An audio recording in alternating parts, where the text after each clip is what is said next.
Tayo po'y saglit na yung buwan mo na langit. Ama namin nasa langit, kami ngayon nagpupuri at nagpapasalamat sa dakilang araw na ito na inyo po ay pinatalog sa amin upang kami po ay makapagpuri at masamba ang dakila mong pangalan. Patawarin niyo po kami kung may mga nagagawa po kami kasalanan. Inaamin po namin na kami po ay nagpupulang. Siya nga po. Maraming salamat din po sa mga nagdaang araw na pinagpapala mo po kami. Binibigyan niyo po kami ng mga biyaya. Maraming salamat din po sa paggabay niyo sa amin sa araw-araw. Nawa po ay lagi niyo po kami gabayan, ingatan at iligtas sa anumang sakit, karamdaman, kapahamakan na nasa amin po kapaligiran. Maraming salamat po sa araw-araw na ipinagkakalaw niyo po sa amin. At nawa po ang lahat po ng nandito ay mapagpala mo po, gayon din po yung mga kasamahan po namin na nanonood lang po sa bahay ng live. Gabayan niyo rin po yung mga kasama din po namin na wala pa po sa lugaring ito, nawa po ay makarating po sila ng ligtas dito. Buksan niyo rin po ang aming puso at isipan upang tumimo po sa amin ang mga salita at mensahe na nais mo pong ipaabot sa amin. Maraming salamat din po sa lingkod na inyo pong gagamitin ngayon. Nawa po ay itago niyo po siya sa inyong likuran. Balutin niyo po siya na inyong banal na espiritu. At nang maipahayag po niya ang mga mensahe na nais mo pong ipabatid sa amin. Maraming salamat po. Ito lang po ang aming samot na langin sa pangalan ng iyong anak na Jesu Cristo. Amen. Amen. Praise the Lord. Hallelujah. Purihin ang Panginoon.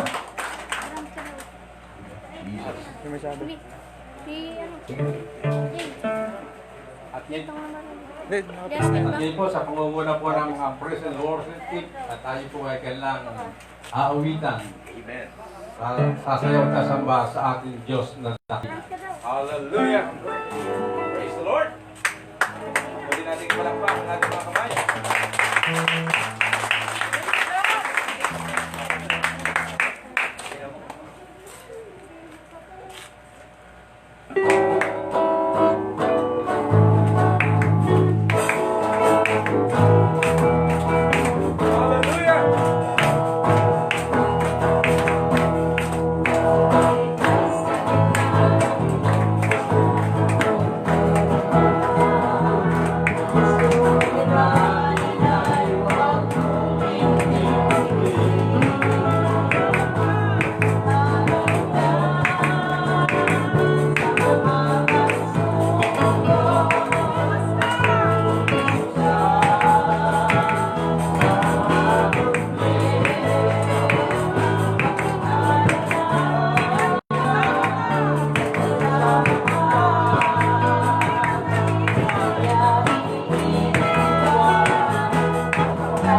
Hallelujah. Amen. Tunay nga po, mga kapatid na pasarap magpuri at sumamba sa ating Diyos. Tunay nga na basta't lagi lamang ang Diyos ang lagi ilagay natin sa ating puso't isipan ay tunay nga na hindi tayo sa kanyang mawawalay, sa kanyang pagtutulong pagmamahal. Kaya ang Diyos ang ating gawin ng berman sa ating buhay.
sige po, makakaupo na po tayong lahat at muli po, ang lahat po ay inaanyayahan ko na ihanda ang ating mga tenga, buksan ang ating puso, at pakinggan po natin ngayon ang salita ng Diyos dahil na kayahanin po sa atin ang isang lingkod ng Diyos na kung paano'y napakapogi at batang-bata. Mag-isa side, sa right side do, para ho si Testoni Alarcon. At sa right side ho, Tiola Pascual. Pag-ho naka-backside, Young Lord Cruz. Pag-ho naka-interside at naka-side by side, riverside, homicide, at suicide, para ho si Bubay at Tekla. At ngayon po, ang ating pong butihing pastor, natunay nga po na meron isang may bahay at meron po silang 3 supling. At ang ginagamit po ang godly man at wala pong iba kung hindi si Pastor Taong Sambuena. Pasalubungan po natin tayo ng palakpaka. Sige talaga. Akala ko i-build up mo ko, ibabagsak mo rin pala ako. Akala ko okay na. Praise the Lord, salamat Ate Levi sa biyaya po ng Panginoon. Mga kapatid, okay na ba sa inyong tumayo kayo dyan? Kayo po ang paborito. Kaso lang, magkakalong-kalong na lang kayo.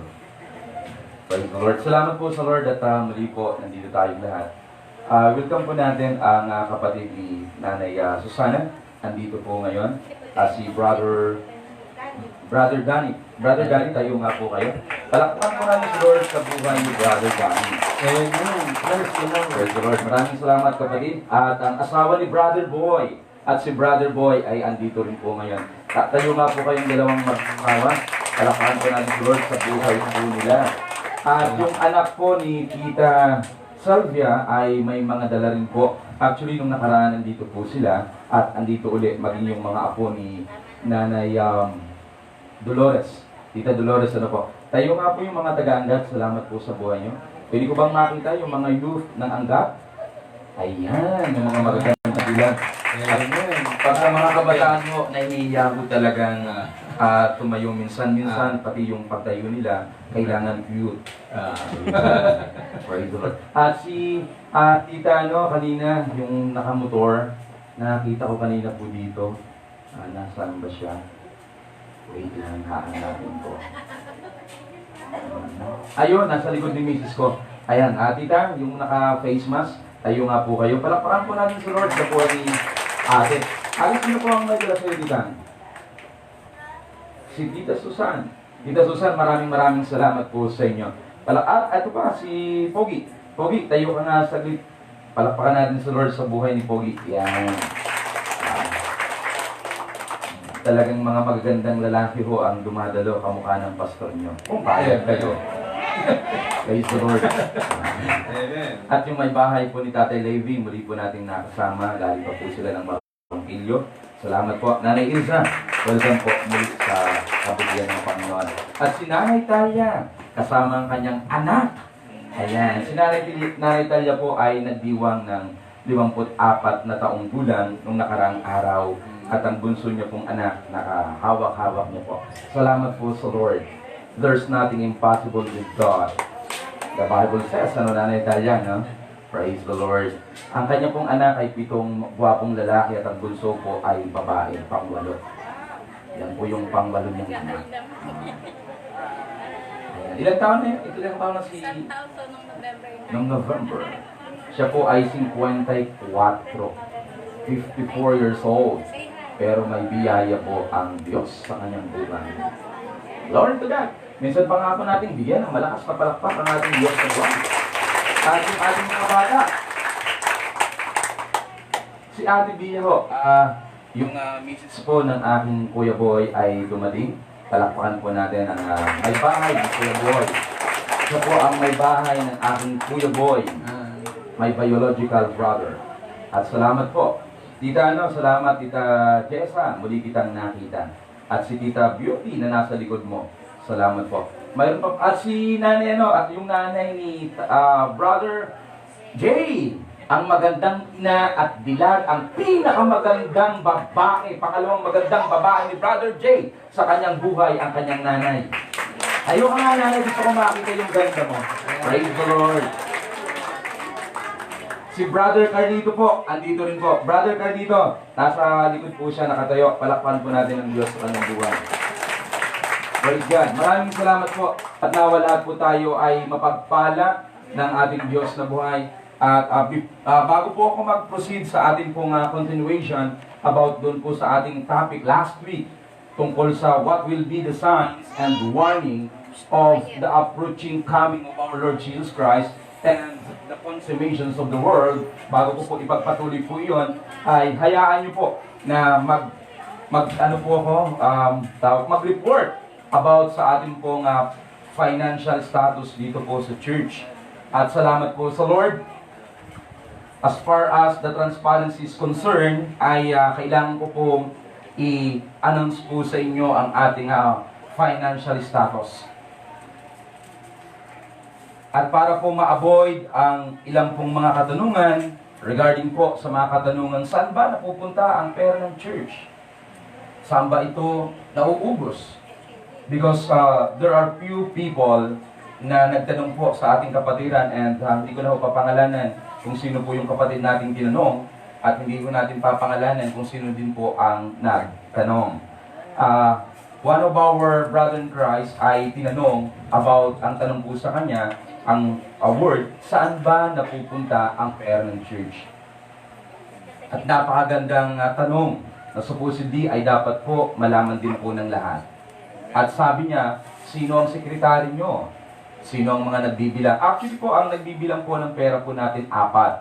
Ang Ate Lia, ang Tita Ine, at ang Tita Marie, and somehow minsan po ang Nanay Casey. Nakakapagbilang po sila. At ito po ang ating financial status, lumipat po tayo dito month of August. Mula po noong August 2, 2020, ang ating pong offering ay 3,619. At noong August 9, ang ating pong offering ay 2,671. August 16, ang ating pong weekly offering ay 4,589. Lahat po yan ay nasa logbook at inayos po natin yan. May logbook po tayo sapagkat kailangan po ng SEC registration yung financial status natin. That's why ang ating pong secretary ay ating pong tinuruan kung paano po i-manage ang ganitong klase po ng bagay. So, August 23, ang ating pong offering ay 2,775. August 30, ang ating pong offering ay 2,859. September 6, ang ating pong offering ay 3,764.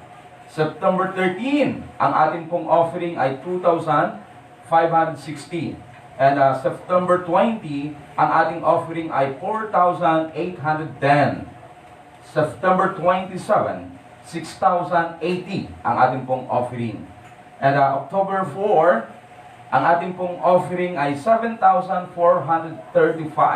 Tumataas, praise God. October 11, ang ating pong offering ay 4,700. October 18, ang ating pong offering ay 2,437. October 25, ang ating pong offering ay 4,920. And November 1, ang ating pong offering ay 5,377. November 8, ang ating pong offering ay 4,219.30 centavo. May isan pa po kasi. November 15, ang ating pong offering ay 2,372.50. November 22, ang ating pong offering ay 3,842. And November 29, last week, ang ating pong offering ay 3,653. At ang ating pong weekly expenses po ay kamangha-mangha. Ang ating pong weekly expenses po, magugulat po kayo mga kapatid. Nasa logbook po yon. Pakinggan niyo po kung ilan ang ating monthly expenses po. Ito ho ang ating monthly expenses na weekly expenses po natin to. Lingguhang lumalabas. Mas malaki po ang lumalabas sa pumapasok. Ito po ang ating mga binibigyan. Actually ho, hindi po ito nila sahod. Ito po ay kaloob ng church bilang pagtingin natin sa kanila na sila po yung mga lingkod. Ang Kuya Daryl ay bago pa lang po yan. Actually, Kuya, ilang week ka pa lang dito? 1 month? Hindi pala month na rin, ano? So, magdadalawang buwan. Okay, ang Kuya Daryl po ay binibigyan po natin ng 350, tulong po sa kanila. Ang Kuya Russell ay binibigyan po natin ng 500 dahil halos andito po sila araw-araw nag-aayos ng mga bagay-bagay at gamit sa church. Ang Anggat po ay binibigyan natin ng 700. Yun po ay pamasahe po nila sa inaakila nating jeep po nila. At si Brother Andy ay binibigyan natin ng 700. Hindi po ito sahod at hindi rin po ito bayad. Ito po ay arkila ng jeep na ginagamit nila, na ginagamit panundo sa Talampas at sa Cambao. At si Brother Rainy po, binibigyan natin ng 200. Napakakunti. Dahil siya po ay gumagawa araw-araw katulong ni Tita Ning. Pero 200 lang po a week ang ibinibigay natin. Nakakalungkot. Pero how I pray na madagdagan po. Okay. Tatay, Kuya Tor, pakibigyan niyo po ng upuan si Tatay Amang. At si Brother Orly po, binibigyan natin ng 150 a week dahil sa paglilinis ng upuan. Ang mga disciples ay binibigyan po natin ng 700 po yun. Ngayon po, 3 linggo na po natin silang hindi binibigyan because ng ating pong pera pumapasok sa church ay lagi po tayong deficit. Ang praise team ay binibigyan po natin ng 1,100 sila po. May tig-100 po sila nakaloob ng church pero 3 mag-iisang buwan na pong hindi sila nakatatanggap. Sa kadahilanan po na kinakapos po tayo. At si Kuya Osmon po at si Kuya Mace, binibigyan po natin ng 200 nung sila po ay nanunundo pa. Ngayon, di na po sila nanunundo, kaya cut off ang ating ibinibigay. At bawat speaker po natin dito, dalawa pa lang po ang naging guest speaker na inimbitahan po natin. Ang Attorney Joey Cruz, at nakakalungkot po, nung mag-speak po si Attorney Joey Cruz, ang ibinigay lang po natin, unang pagtutok niya ay prutas lang po sa biyaya ng Lord. At pangalawang talk niya po, binigyan natin siya ng love gift na 500 na panggasolina at ano yun, Elia? Prutas at yung panlibusos ba yun? Minasan. Nakakalungkot, isang attorney po, yun lang ang binigay natin pero tinanggap niya ng buong puso dahil siya po ang nais niya makapag-ministry sa atin at i-bless po tayo. And last 3 weeks ago, mayroon po tayong guest speaker, ang aming chairman. Binigyan po natin siya ng 1,500 na love gift at worth na 700 na prutas. At yung 1,500 na yon, sa wallet po yun ng pastor nyo. So lagi po tayo, ilang months na po tayong deficit po. Ngayon kung magtatanong po kayo, ano ba yung source of living ni Pastor Tom? Ang totoo po niya ng may bahay ko po, may kunting negosyo po na online. At hindi naman ho gaanong kumikita. Basta online. At ang inyong pong pastor, hindi naman po marahil lingid sa inyo na nung tayo po ay dinagsa ni COVID-19, ang inyong pastor po ay nagtinda po ng garter. Dahil hindi ko nais na turuan kayo na maging tamad. Gusto ko lahat po tayo naghahanap. And praise God po, ginamit ng Lord ang garter na yon, ang face mask, sa pamamagitan ng ating kapatid na si Tita Ine. Ginamit po yung garter na yon para i-bless po ang inyong lingkod. Kumita po tayo roon. At yun po ang nagbibigay po ng pagkakataon kung bakit na isosurvive po namin ang aming pang-araw-araw na buhay. Ang ating pong weekly expenses po ay umaabot ng 7,580 a week. Laging abuno. 7,580 a week ang ating weekly expenses na lumalabas. Ang pumapasok po, ang pinakamataas pong offering na pumasok sa atin ay 7,435. And weekly 2,385. And praise God, hindi nagpapabaya ang Diyos. Amen. Bakit po? Dahil may mga tao pong ginagamit para ang inyo pong pastor ay suportahan.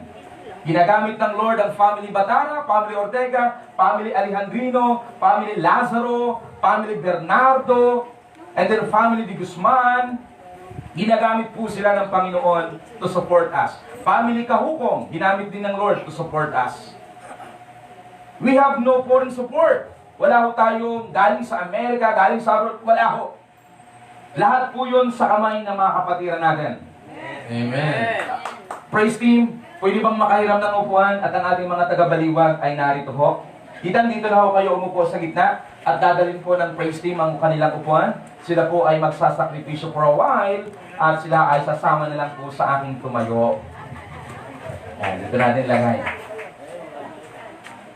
Praise the Lord. Glory to God. Tayo muna kayo, praise team ha. Huwag mo naman upusin, Serge. Kawawa naman yung ating mga senior. Paupin mo yung mga dalaga natin dyan. Yan. Tita Lisa, Ate Dayan, at sa pong anak ni Tita Lisa, welcome po. Tatay Amang, welcome po kayong lahat. Ano po? Praise God. Galing pa po sila ng Baliwag at salamat po, nakarating po sila. So, ito po mga kapatid, ano, para lang maiwasan ang pagtatanong saan ba napupunta ang pera ng church, for the sake of transparency, sinasabi ko po ito sa inyo. Ano po?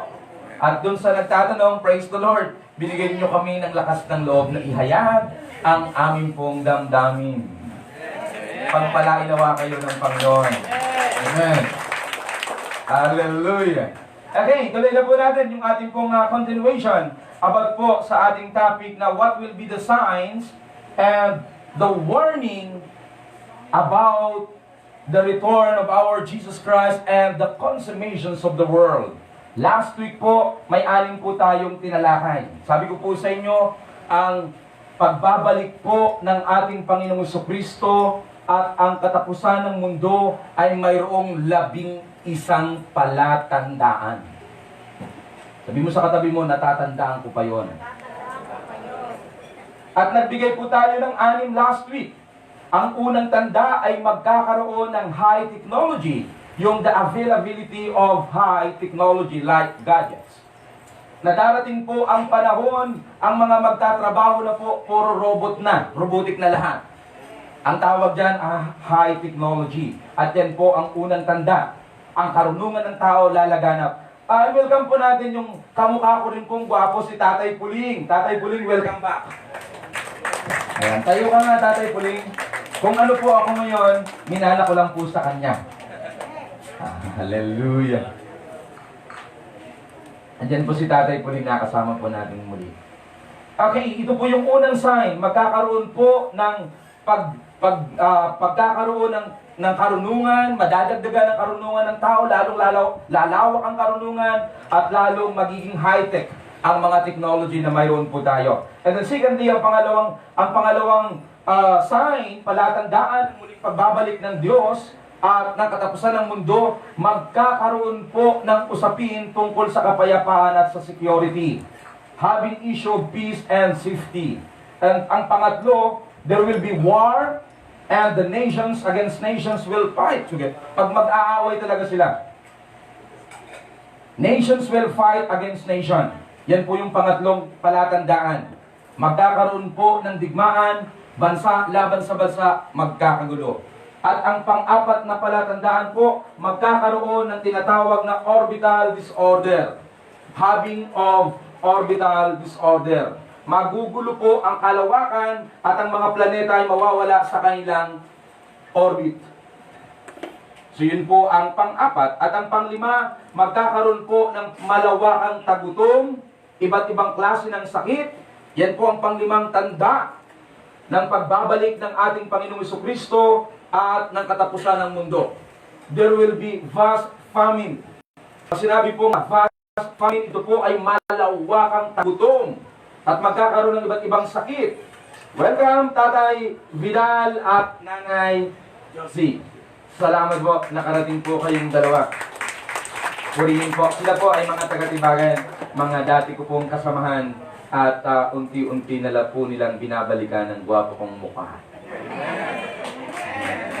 Tower, praise team. Amen. Kumain lang kayo, may merienda kayo mamaya, ha? Praise the Lord. At nakikita ho natin yung iba't ibang sakit, iba't ibang salot, iba't ibang peste na dumarating sa atin. At ang pang-anim po, there will be blasphemy and laughter to those who believe in the Lord. Pagtatawanan, lalaitin, kukutyain ang mga nananampalataya at nangalig sa Diyos. Pang-anim na palatandaan yan. At ang lima, aalamin na po natin ngayon. Handa na po ba kayo? Amen. Nanay Josie, Kuya Rapi, tulungan mo nga si Nanay Josie umakyat, hindi siya gaanong ano. Okay, dito na po kayo nanay sa harap ko. Gusto ko nakikita ko ang maganda niyong mukha. Ayan. Ito pong sila Nanay Josie po ay mula nung mapunta po ako dito sa Bulacan, nung ako po ay bumalik galing po ng Iloilo kasama ko ang aking may bahay, 2013, una po ako nilang na-meet sa Gali. At ang Tatay Vidal ay katabi niya po ako noon at hindi niya sukat akalain na ang mga ngaral gwapo. Nagtatanong siya, Sampak, sino ba kayong preacher? Tinatanong niya ho ako sa tabi niya. Sabi niya, Brad, sino ba yung preacher? Yung mga time pong yun, hindi niya pa po ako kilala. 2013. Nagulat siya nung tinawag yung mukha ko. Hindi yung pangalan mukha. Sabi na, ay, yung kalayuan. And that time, ang inyong pong lingkod ay napaka-payat. Sobrang payat. Hindi nahimbal mo, Pastor. Nagimbal siya. Hindi niya sukat akalain, gwapo pala ang mga ngaral that time. At mula po noon, hindi na po kami naghiwalay. Tinuruan ko po sila ng mahigit 4 na taon sa Bible study hanggang sa kami po ay napunta sa isang church at ibinigay ko po siya sa aking po pastor na si Pastor Noy sa Tibaga dahil malapit lang po sila doon. And praise God, sila po ay andito ngayon. Amen. Ang tupa raw po ay marunong makinig sa tinig ng pastol. Umulan at umaraw, kasama ko po yan sa Bible study at ang Tatay Ipe. Tatlo tayo na, no? Glory to God. Okay, tuloy na po natin. Para po matapos po tayo, ito po yung pang-7 sign. The 7 signs and warning of the ends of the world and the approaching second coming of our Lord Jesus Christ. Ito po yung pang-7 tanda ng nalalapit na pagbabalik ng ating Panginoong Jesucristo at ng katapusan ng mundo. Yung last days sign. Ang pang-7 po, people will be selfish and greedy. Yan po ang pang-7 na palatandaan ng nalalapit na pagbabalik ng ating Panginoong Jesucristo. Ang mga tao ay magiging makasarili at magiging sakim. Tingnan mo nga yung katabi mo. People will be selfish and greedy. Isa po yan sa sign.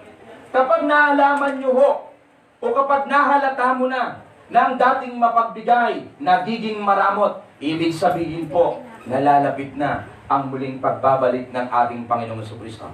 Amen. Kapag ang kapitbahay mo na dating nagbibigay ng ulam at ngayon 6 na buwan ka nang hindi binibigyan ng ulam, nagiging saking na, mag-isip-isip ka na. Amen. Alala ko tuloy yung kwento. Kwento lang naman po ito and probably magkaroon ng magandang aral. Mayroon daw pong isang tao mapagbigay. Sa tuwing nagluluto po siya ng pagkain, nagluluto ng ulam, yung kapitbahay niya lagi niyang binibigyan. Lumipas po ang 1 taon, binibigyan pa rin siya. Pero laking gulat po ng kaibigan niya, 3 buwan na hindi nagbibigay ng ulam at ng pagkain, yung kapitbahay niya, namanghanap po itong binibigyan. Hanggang siya po ay nag-isip, sabi niya, ano kaya ang nagawa kong mali? Bakit kaya hindi na ako binibigyan ng kapitbahay ko? At doon po sa pagtatanong sa kanyang kaisipan, dahil gusto niyang mabigyan ng kasagutan yung kanyang katanungan, naglakas loob po siyang lumapit sa kanyang kapitbahay at tinanong po ng ganito. Ang sabi niya, minamahal kong kapitbahay, mawalang galang na po. Maaari po ba akong magtanong? Sagot ng kapitbahay, opo, sige po. Ang kanyang tanong ay ganito, bakit po ba 3 buwan na, bakit hindi na kami nakatatanggap ng ulam at pagkain galing sa iyo? Nakangiti pong sumagot yung kanyang kapitbahay at alam niyo po ang sagot, nakamamangha. Sabi niya, kasi po, wala na akong mapaglagyan ng ulam. Nasa inyo ng lahat. Hindi pala ibinabalik yung lalagyan. Sabihin mo sa katabi mo, pag binibigyan ka, ibalik mo naman yung lalagyan. Hindi sila sa uli. Kaya pala 3 buwan na, hindi nabibigyan, naubos na. Buti nga kay nanay, hindi nauubos yung lalagyan. Lagi akong binibigyan ulam niya eh. Buti hindi nauubos yung lalagyan. At pag hindi na nagbigay si Nanay Daisy ng ulam sa akin, ibig sabihin, hindi nakakabalik sa kanya ang mga pinaglalagyan. Amen! Hindi na isauli. Mahal, ayusin mo na at ibabalik natin kay Nanay Daisy yun. Okay lang. Ito po yung pampitong sign ng nalalapit na pagbabalik ng ating Panginoon at ng consummations ng mundo, ng katapusan ng mundo. Ang mga tao ay magiging makasarili at magiging sakim. Ang dating palabigay, magugulat ka, hindi ka nabibigyan.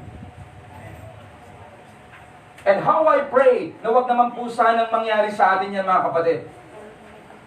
Sabi po ng 2 Timoteo chapter 3, 1-4, ganito po ang pagkakalathala ni Apostol Pablo na kanyang isinulat sa kanyang disipulo na si Timoteo. Tita Lloyds, okay lang ba kayo dyan sa taas? Okay. Praise team, okay lang po kayo dyan? Praise the Lord.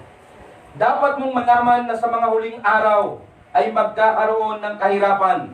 Ang mga tao'y magiging makasarili, sakim sa salapi, palalo, mapagmataas, mapagsamantala, suwail sa magulang, walang utang na loob, pero maraming utang sa labas, at lapastangan sa Diyos. Amen! Mayroon bang maraming utang sa labas dyan, Pastor? Wala ba? Ba't pa na? Pastor, ang nagdadagdag daw po at nagbabawas. Walang utang na loob at lapastangan sa Diyos. Verse 3 and 4, sila'y magiging malupit, walang habag, mapanirang puri, marahas, mapuso, namumuhi sa mabuti. Sila'y magiging taksil, pabaya, mayabang, mahilig sa kalayawan at walang pag-ibig sa Diyos. Ito po yung pampitong sign. Ng mga tao ho, sa mga, sabi ni Pablo, sa mga huling araw, ang tao'y magiging sakim at magiging makasarili. Walang galang sa magulang. Kaya ho ngayon, nakalulungkot po, mayroong mga bata, 9 na taong gulang, kung murahin ng magulang, ganun-ganun na lang.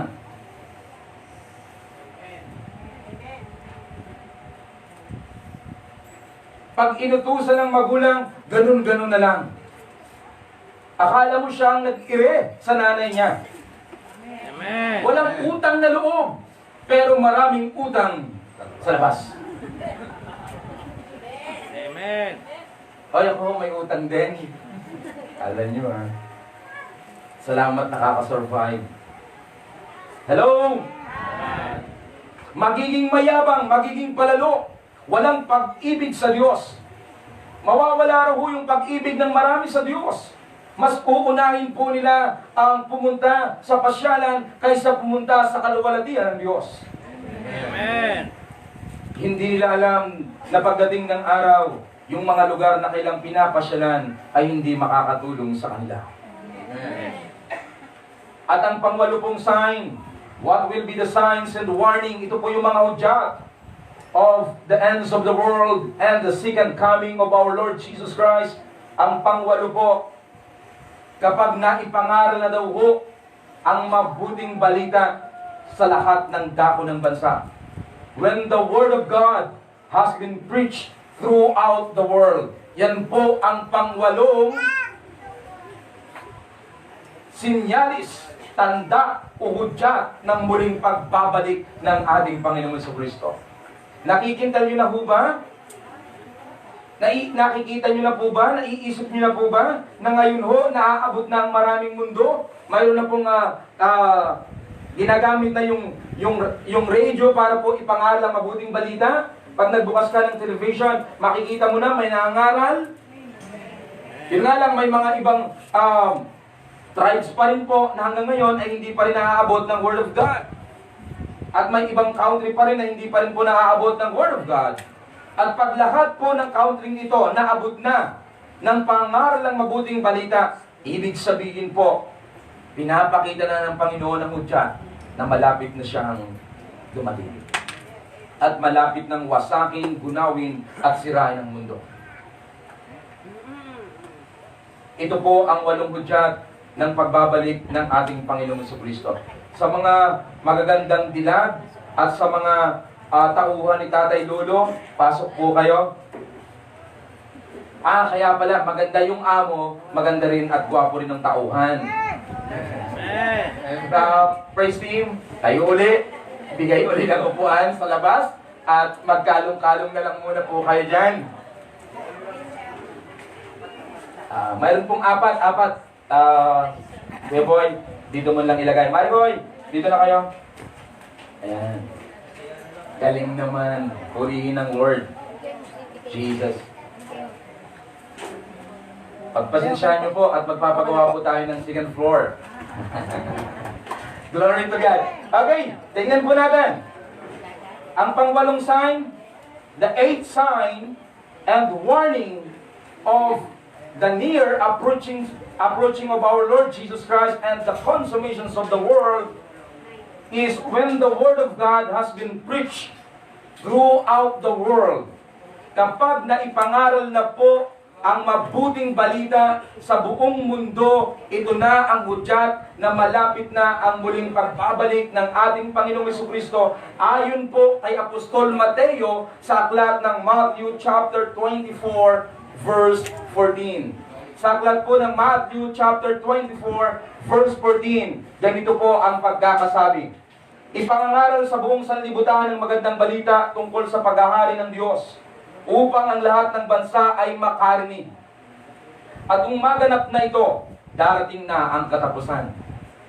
Kung maganap na raw po yun, saka pa lang po darating ang katapusan.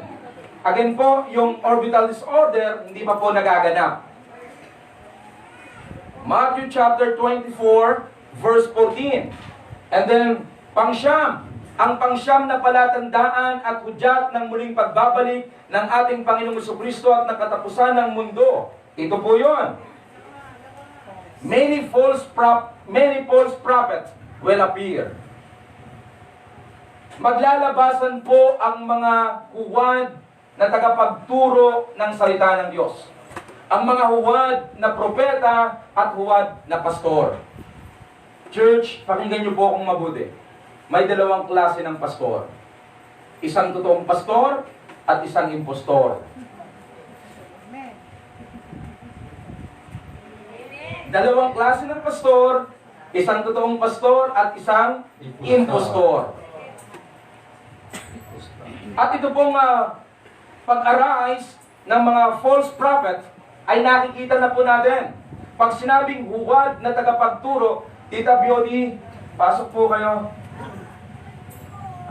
Mayroon pa pong naka-reserve na 3 upuan sa 3 mga magagandang uupo dito. Dito po kayo, bunso. Anak ni Brother Danny. Kaya maganda, mana sa tatay. Woo! Ayan. Ang isa, anak ni Tita Marie. Mana sa ina. Woo! Glory to God. Okay. So, ito po yung sign. Ang mga huwad pong propeta po ngayon, ang mga huwad na pastol, napakarami na po. Magbibigay po ako ng ilang mga tao. Sige, Buloy, one of the false prophet. Bakit po? Kung tatanungin niyo po ako kung bakit, dahil kiniklaim niya na siya na po ay Son of God. Ipinapahayag niya na siya yung appointed Son of God.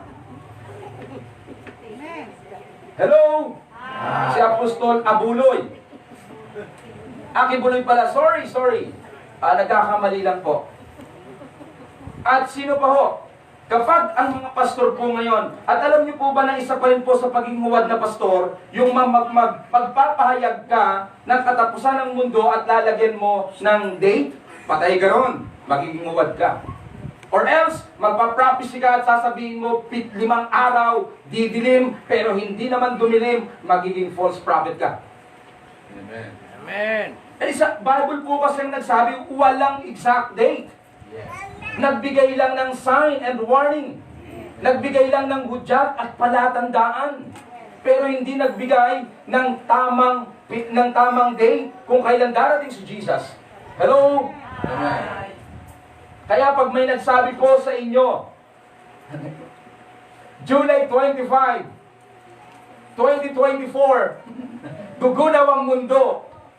False prophet yun. Hello? Hi.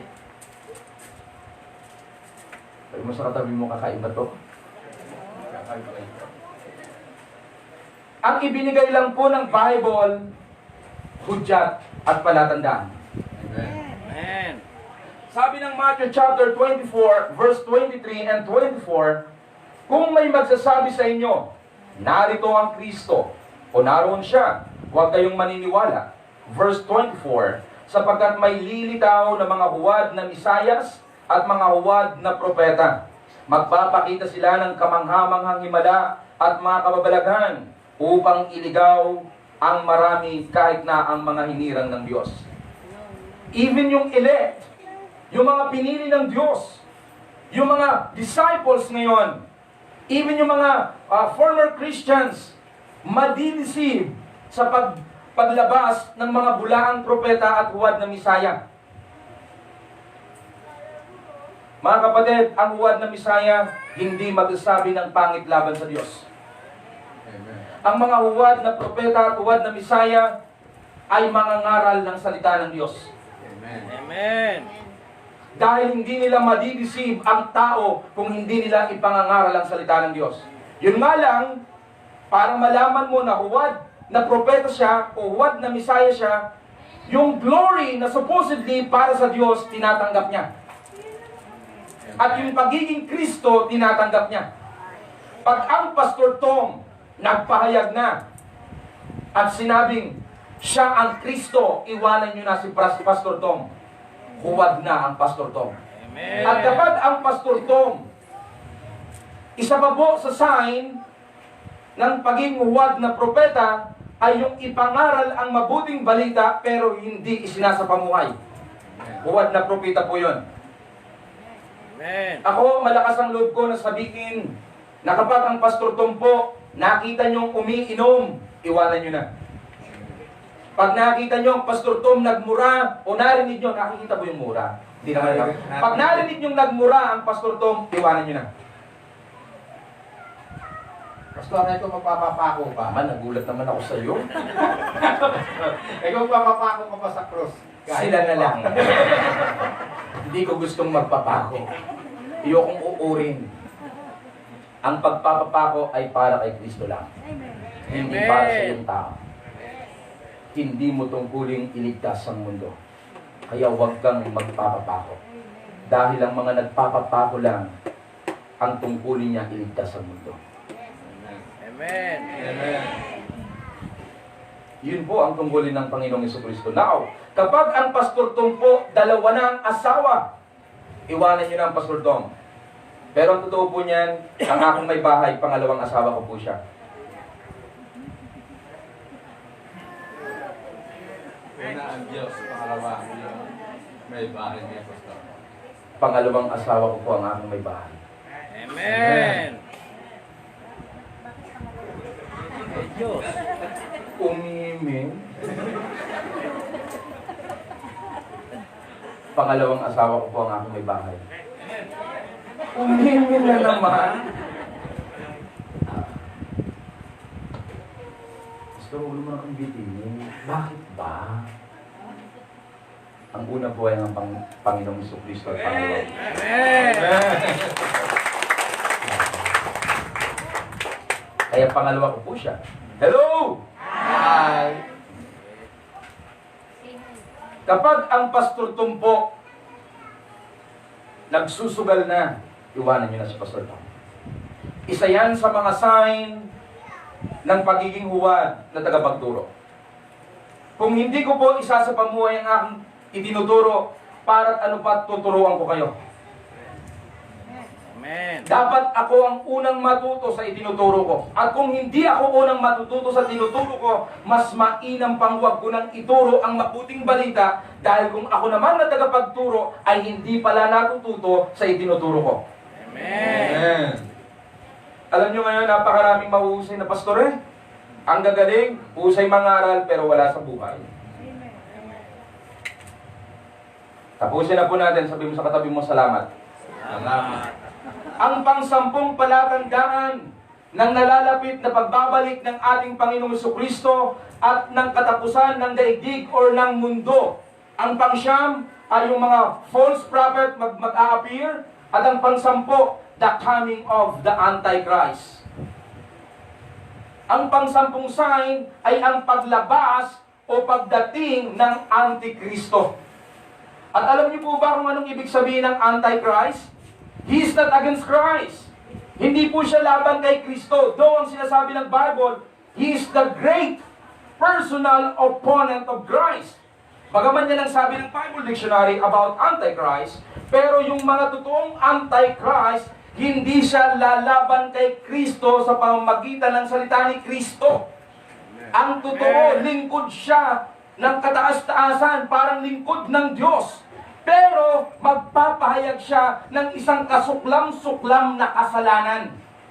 Amen. Amen. Yung mga Antichrist ay great personal opponent of Christ. When we say Antichrist, the one who denies and opposes Christ. Lalabanan nila si Kristo sa pamamagitan ng pagtanggap ng glory na supposedly para sa Diyos pero tinatanggap para sa kanila. Na as if parang sila na ang Diyos. Amen. At alam niyo po ba na ang Antichrist, ang number one mark, ang number one sign, magpapakalat siya ng wickedness sa buong mundo. At ang kasamaang ito, yung evil, na ipapakalat niya throughout the world, ay hindi basta-basta humahahalata. Mahahalata lang ng mga taong may karunungan galing sa Diyos na nagbabasa ng Word of God. Amen. At mamaya makikita nyo kung anong ipapahayag niyang kasuklam-suklam na hindi bagay bilang isang lingkod. Tingnan po natin. Ito po yung sabi ng 1 John chapter 2 verse 18 and 19. Mga anak, ito na ang huling panahon. Tulad ng inyong narinig, darating ang Antikristo. Ngayon nga'y marami nang lumilitaw ng mga Antikristo. Kaya't alam nating malapit na ang wakas. Amen. When we say Antichrist, tao po ito, pero mayroon pong mataas na posisyon. At hindi lang po siya iisa, marami ho, na matataas ang posisyon na magpapahayag ng kalapastanganan sa harapan ng Diyos. At magpapakalat ng tinatawag na kasamaan sa buong daigdig.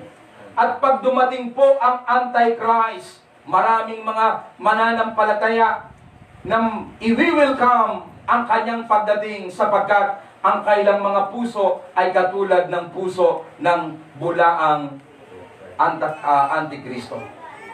Alamin po natin, verse 19. Kahit na sila ay mga dati nating kasamahan, ang mga taong iyon ay hindi na natin tunay na kasama. Sapagkat kung sila ay tunay na atin, mananatili sana silang kasama natin. Ngunit, umalis sila. Kaya't maliwanag na silang lahat ay hindi tunay na atin. Napansin niyo yung word? Sila ay dati nating kasama. Dating naging Kristiyano. Dating naging tagapangaral ng Word of God. Pero tinanggal ng Diyos. Amen. Kukuha lang po ako ng ilang meaning ng Antikristo. Ito po yung meaning ng Antichrist ayon sa Bible Dictionary. When we say Antichrist, sila yung mga dakilang tao na kalaban ni Kristo na ipapahayag o ipapakalat ang kasamaan sa buong daigdig. bago po ang pangalawang pagbabalik ng ating Panginoong Jesucristo. Bago dumating si Jesus, magpapahayag sila ng kasuklam-suklam na kahalayan.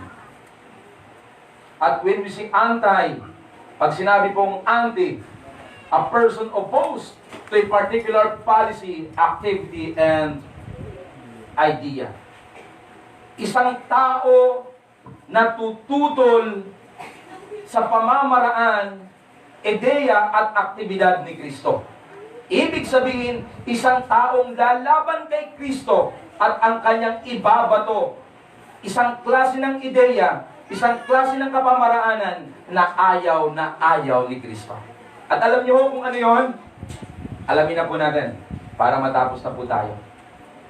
Dahil ang sabi po natin ang pang-10 tanda is the coming of the Antichrist, at ang dala ng Antichrist ay mangangaral ng isang pananalita ng kahalayan o pananalita ng kasamaan, at ito po ay kanyang ikakalat sa buong mundo. At ang finally, ang pang-11 sign and warning about the near approaching of our Lord Jesus Christ and the consummations of this world, ang pang-11 mga kapatid, nakakapangilabot. Alam niyo po kung ano yun? When the most influential person in the world was make a proclamation about the legality of same-sex marriage. Yan po ang pang-11 sign. When the most influential person in the world was make a proclamation or statement about the legality of same-sex marriage. Kapag po ang isang kilalang tao sa buong mundo ay naglagay ng batas tungkol sa legalidad ng pag-aasawa ng lalaki sa kapwa lalaki at babae sa kapwa babae, it means nalalapit na, andyan na ang hudyat ng pagbabalik ng ating Panginoong Jesus. Bakit po? Kanina tinignan natin na yung Antichrist is a great person who opposed Christ. One who opposed a particular idea, activity, at siya po yun. Yung bagay na ayaw ng Diyos, ipapahayag niya. Magkakaroon ng batas about same-sex marriage. At hindi lang po yun, even yung batas ng tinatawag na bestiality, yung pagpapakasal ng tao sa hayop.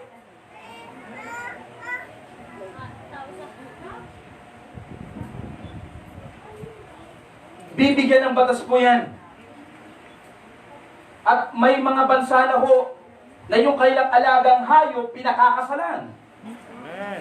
Amen. Ang tawag doon ay law of bestiality. Sexual relationship between man and the lower animal. Church, ito ang pang-11 palatandaan. Kapag ang pinakakilalang tao ay nagumawa ng batas at nagpahayag na pwede nang ikasal ang babae sa kapwa babae at ang lalaki sa kapwa niya lalaki, manalangin ka na. Gawin mo na ang pinagagawa sa iyo ng Diyos. Hindi ko po ito ipinangaral para siraan ng sinuman.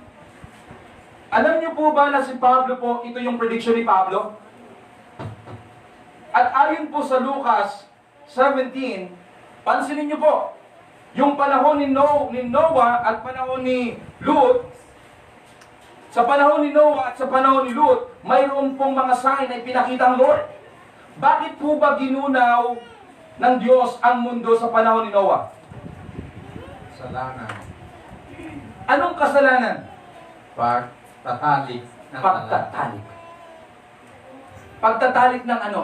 ng lalaki sa lalaki at babae sa babae. Bakit sabi niya, ayaw na nilang pagtalik sa babae.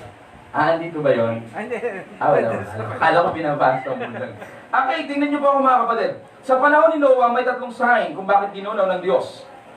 Ang mga tao noon, wala nang ibang ginagawa, mag-inuman, magpakasaya, at mag-asawa ng mag-asawa. Hanggang sukdulang umabot na hanggang langit ang kailang kasalanan. Kaya nakita ng Lord, sabi ng Lord, si Noah lang ang isang taong nakalulugod sa. Dinigtas ng Lord ang buhay ni Noah kasama ng kanyang asawa, 3 anak at asawa ng kanyang mga anak. Ilang tao po ang naligtas? 8. Wawal. Tingnan po natin. Lucas chapter 17 verse 26 to 30. At mamaya po makikita natin even yung prediction po ni Apostol Pablo na ang kahalayan ay magsisimula sa Rome. Alamin natin mamaya, biblical po yun. Gusto kong makita nyo. Verse 26, ang pagparito ng anak ng tao ay matutulad sa nangyari noong kapanahunan ni Noe. Ano po yung nangyari sa panahon ni Noe? Ang mga tao ay nagsisikain, nagsisiinom, at nagsisipag-asawa. Hanggang sa araw na sumakay si Noe sa barko. Dumating ang baha at namatay silang lahat. Verse 28, gayon din ang nangyari noong panahon ni Lut. Ang mga tao'y 6 na po ito. Kay Noah po, 3 lang. Kay Lut, 6 na ho ang naging sign. Ano po yun?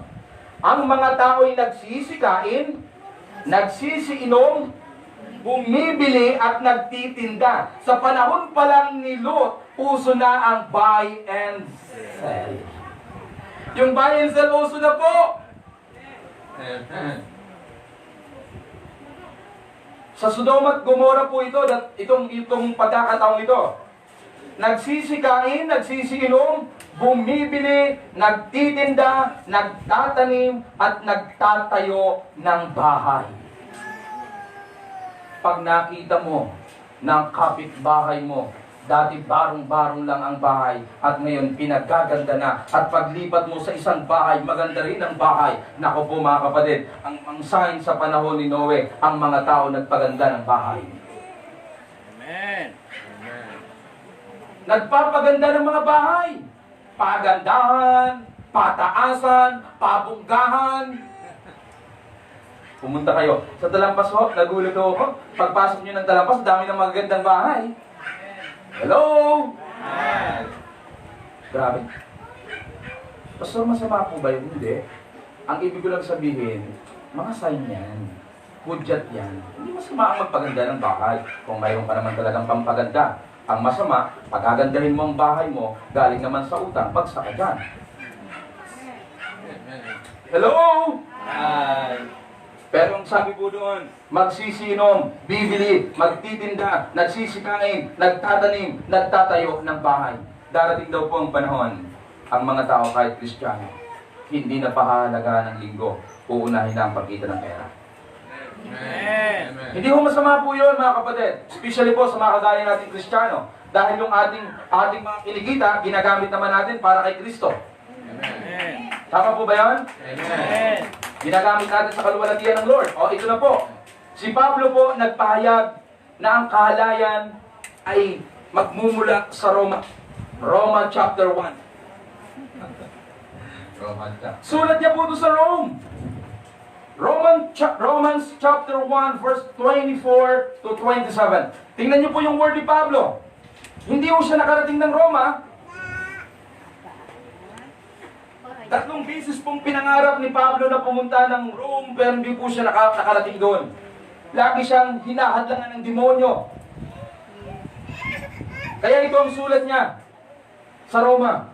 Sa Roma chapter 1 verse 24, 26 and 27. Again, ang panghuling-huling sign is when the most influential person in the world was make a proclamation about, ano nga po yun? About the legality of sending.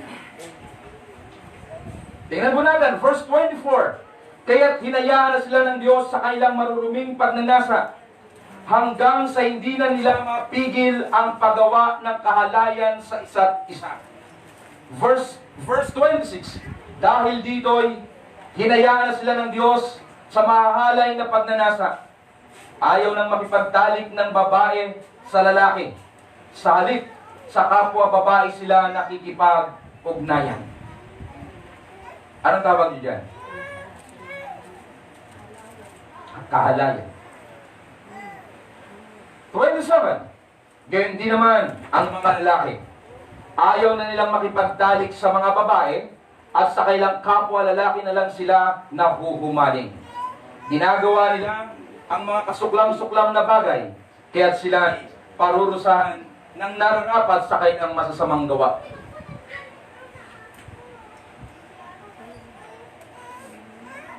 Mahal po natin ang lahat ng tao. Ako po, marami po akong pamangkin na bakla. I love them. Kasi para po sa akin, ang definition ko tungkol sa mga bakla tumboy, ganito po. Kapag ikaw ay pusong lalaki at ikaw naman ay babae, pero hindi ka nakikipag-ugnayan sa kapwa mo babae, wala kang kasalanan doon. Amen. Amen. Ang kasalanan po yung pakikipag-ugnayan. Kung may anak ka na isang lalaki pero pusong babae at hindi naman siya nakikipag-ugnayan sa kapwa niya lalaki, wala siyang kasalanan doon, kahit bakla siya. Kasi yung pagiging totoong bakla ay yung nakikipag-ugnayan na si lalaki sa kapwa niya lalaki. Pero kung hindi ka naman nakikipag-ugnayan sa kapwa mo lalaki, kahit malambot ang puso mo at parang babae, wala kang kasalanan doon. Amen. Amen.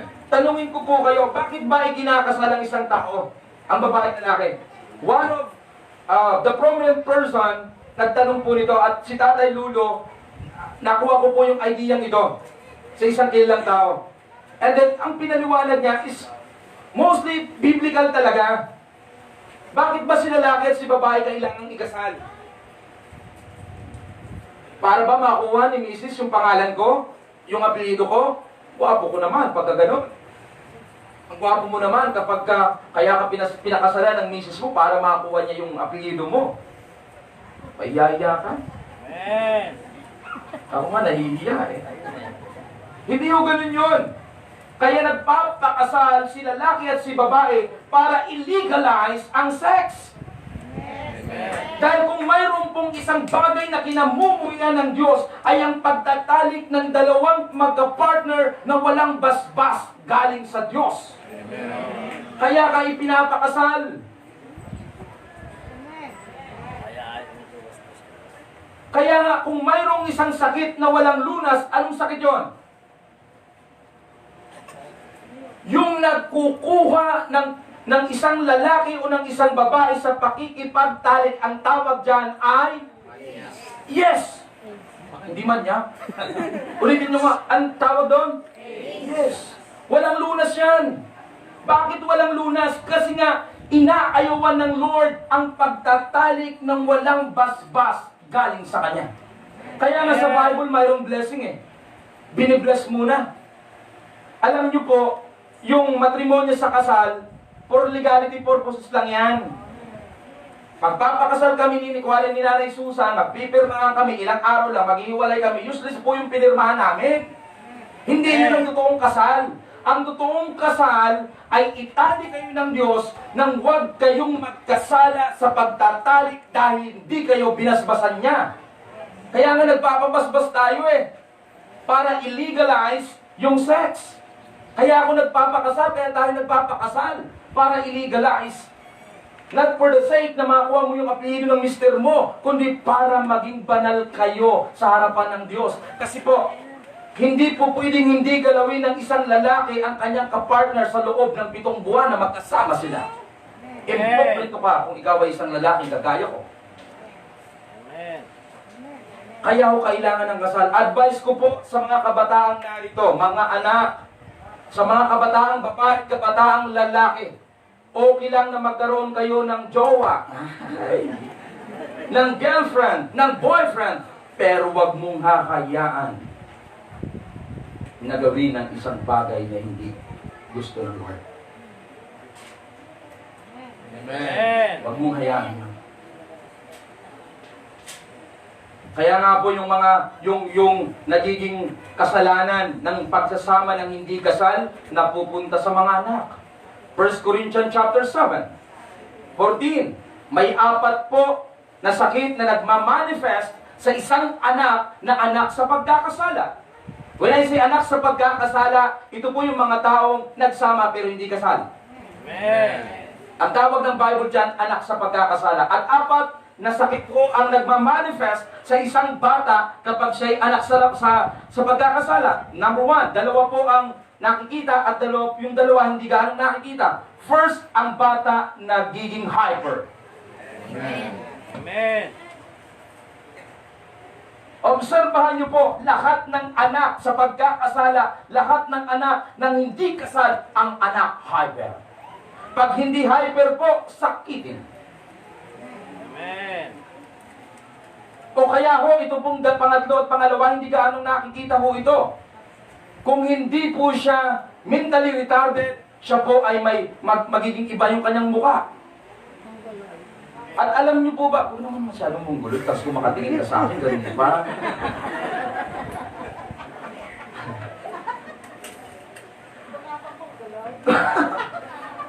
Kunti na lang. At alam niyo po ba, napuputol yan, 7 taon. After 7 years, doon pa lang mababago yung bata. Wala kasalanan ng bata roon. 1 Corinthians 7 verse 14. Wala siyang kasalanan doon.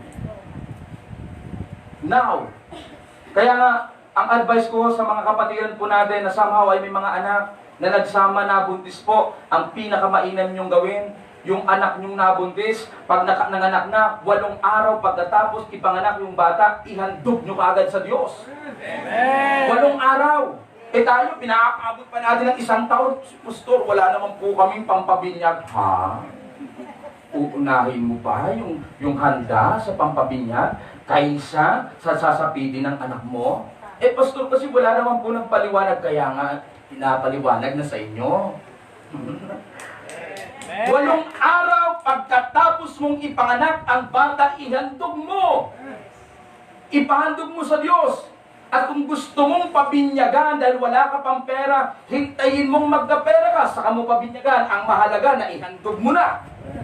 Amen. 8 araw pagkatapos, 8 araw pagkatapos, 8 araw pagkatapos, and obserbahan nyo mga kapatid kung anong gagawin ng Lord sa bata. Pero kapag hindi nyo ginawa yun, pinalipas nyo lang ilang buwan, pinalipas nyo ng ilang taon, 7 taon, ang dadanasin hirap ng bata. At huwag kang magagalit kung ang apo mo, napakamakulit, bunga yan ng ginapang kasalanan ng mga anak mo. Amen. Tayo nagagalit tayo, ang kulit-kulit mo! Para ka sa nanay mo! Buti lang hindi sinagot ng apo, mara ako sa'yo, lolo! Hello! Tita Babes, Tita Babes. Oy, ingatan niyo si Tita Babes, ha? Totoo po yun, mga kapatid. Biblical po lahat yan. And my conclusion, tayo na po tayong lahat. Sabi po ng verse 24, ng Matthew chapter 24, verse 42 and 44, kaya't maging handa kayo dahil hindi ninyo alam kung kailan darating ang inyong Panginoon. Tandaan ninyo ito, kung alam ng may-ari ng bahay kung anong oras sa gabi darating ang magnanakaw, siya'y maghahanda at hindi niya pababayaang pasukin ang kanyang bahay. Kaya't lagi kayong maghanda sapagkat darating ang anak ng tao sa araw na hindi ninyo nadalaman. Tayong lahat po ay manalangin. Panginoon, dinadalangin ko po ang aking mga kapatid, babae at lalaki sa iyong harapan. Itanin niyo po sa aming puso't isipan ang aming mga napag-aralan. Gawin niyo po itong isang kayamanan na mananatili sa aming puso at may kikintal sa aming isipan. Pagpalain mo ang bawat anak mo na dinako mo sa lugar na ito at pagpalain mo rin po ang tinapay at ang saro na amin pong kakainin at iinumin. Hayaan mong maranasan namin ang kapangyarihan mo galing sa iyong dakilang kalooban. At ang bawat isang makikisang ay patuloy na maalaala ang iyong ginawa. Ito ang aking dalangin sa pangalan ni Jesus. Amen. Pali po'y makakaupo muna habang po ang mga kapatid po natin ay nagdadala ng saro at nagdadala po ng tinapay.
Taas po natin ang ating mga tinapay.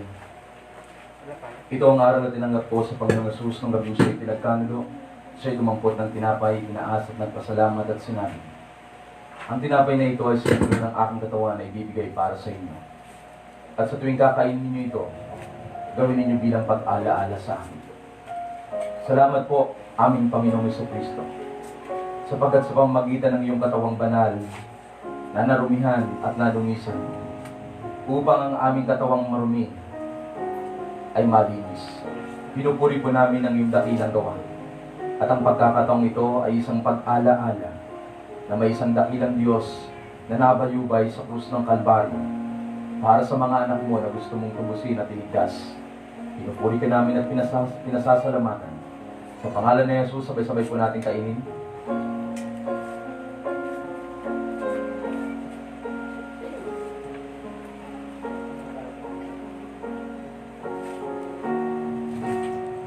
Taas po natin ang ating mga saro. Gayun din naman matapos magapunan siya lumampot ng saro.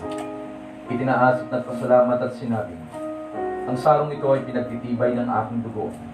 Sa tuwing iinumin ninyo ito, gawin ninyo bilang pag-alaala sa akin. Kung walang pagbubo ng iyong dugo, walang kaligtasan, walang kalinisan, at walang buhay na walang hanggan ang sinuman sa amin. Salamat sa iyong katawan at dugo na patuloy mong ipinagkakaloob upang kaming mga anak mo ay patuloy na malinis sa aming mga kasalanan. Purihin at sambahin sa pagkakataong ito. Sa pangalan ni Jesus, sabay-sabay po natin inumin. Pagpalain mo ang iyong mga anak. Sa oras na ito, babae at lalaki, at maranasan nila ang biyaya at benepisyo ng komunyon ito. Maraming salamat sa ngalan ni Jesus. Amen. Makakaupo na po tayo. Sige po, tuloy-tuloy po tayo sa ating gawain. Dadako po tayo sa ikatlong bahagi ng ating gawain. Ang bibigay ganun po sa ating Diyos.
Lahat po tayo si Deo at nilanahan po si Brother Rex Rescano para po ipag-pray ang ating operatory prayer. Sige po, extend po natin ating kamay sa ating mga kaloob. Purihin ka, O Diyos, mga banal na makapangyarihan sa lahat. Panginoon, ngayon po ay nagpapasalamat sa umaga pong ito sapagkat ngayon po, Lord God, ay patuloy na binibigyan mo ng pagkakataon upang masamba ka sa umaga pong ito, Panginoon.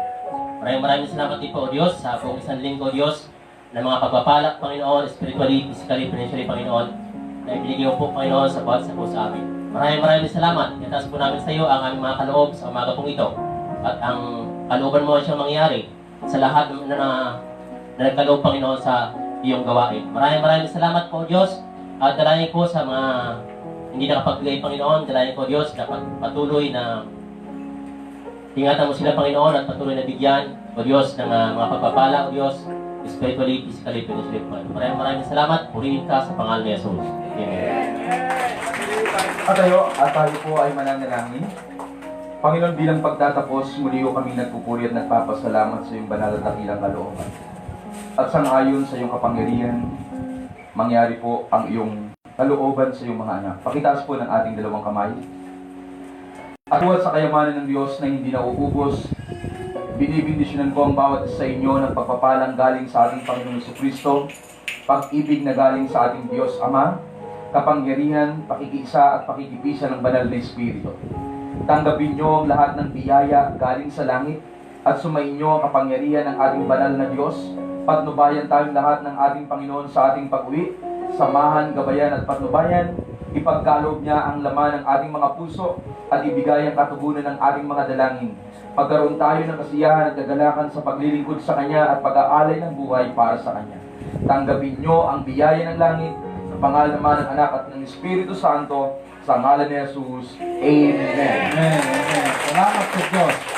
Maraming salamat po. Pagpalain tayong lahat ng Panginoon. Mayroon po tayong sambang gabi ho. Wala ho tayong Christmas party at wala rin pong December 25. May Pasko ho pero walang celebration. Pero mayroon po tayong sambang gabi ho na gaganapin sa December 16 hanggang December 20. Dito po, alas 5 ng hapon hanggang alas 7 po ng gabi. 5:30 po to 7 p.m. Disciples and praise team, may meeting po kayo. Paiwan po kayo sandali. At habang lumalabas po ang ating mga kapatiran, kamayan po natin sila. Wala bang tugtog dyan po yan? Hello, nanay.